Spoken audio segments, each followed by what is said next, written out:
नमस्कार मंडळी, स्वागत आहे माझ्या मोठ्या ब्लॉगमध्ये. काय मंडळी, कसे आहात तुम्ही सर्व? मस्त ना? मी पण एकदम मस्त आणि मजेत. तर आमच्या मैत्रिणींची मस्ती तुम्ही बघितलीच असेल, तर ते कुठली आहे आणि कशाबद्दलची आहे ते पण मी नक्कीच सांगते.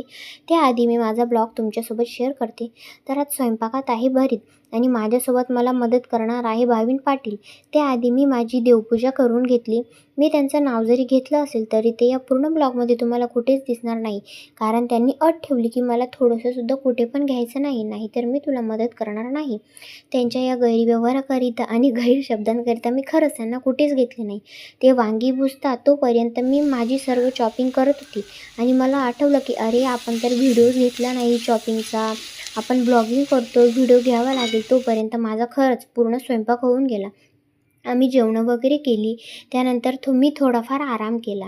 त्यानंतर घरातली कामं वगैरे आवरायला घेतली, कारण मी डायरेक्ट स्वयंपाकाला लागली होती. घरातले कामे तसेच पेंडिंग पडून होती.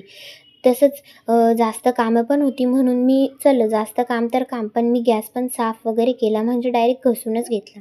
त्यानंतर 4:30-5च्या दरम्यान आम्ही चहा आणि तूप लावून पाव मस्त ग्रहण केले. खूप दिवसांपासून आम्हाला ढोकळा खायची इच्छा होती. मग ती मोडायची कशाला? मग मी पण ढोकळ्यांचं पीठ तयारच ठेवलं आणि खरंच ढोकळा खूप मस्त फुगला होता. एकदम टम्म फुगलेला होता, एकदम मस्त. आणि भरपूर मिरच्या, लसूण आणि तीळ या सर्वांचा मस्त एक तडका तयार केला. तोपर्यंत ढोकळा पण रेडी झाला आणि स्वयंपाकाची काही चिंता नव्हती, कारण ते पण म्हणे की मला जास्त भूक नाही आहे, हलकं फुलकं काहीतरी बनव. मग मी झटपट काय होणार तर ढोकळाच केला. त्यानंतर आम्ही जेवणं वगैरे केली आणि मस्त तयारी वगैरे करून ठेवली.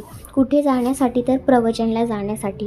आणि आम्ही आठवणीने हप्त्यातून 2 टाईम, एकदा प्रवचन आणि एकदा DBTला जात असतो, तर ते आम्ही तिथंच जात आहे. मुलांचं DBT वेगळं असतं, मुलींचं DBT वेगळं असतं आणि प्रवचन एकत्र असतं.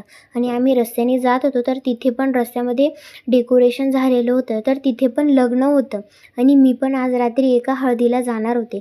घरी आल्यानंतर मी मस्त तयारी वगैरे केली आणि हळदीच्या कार्यक्रमाला गेली.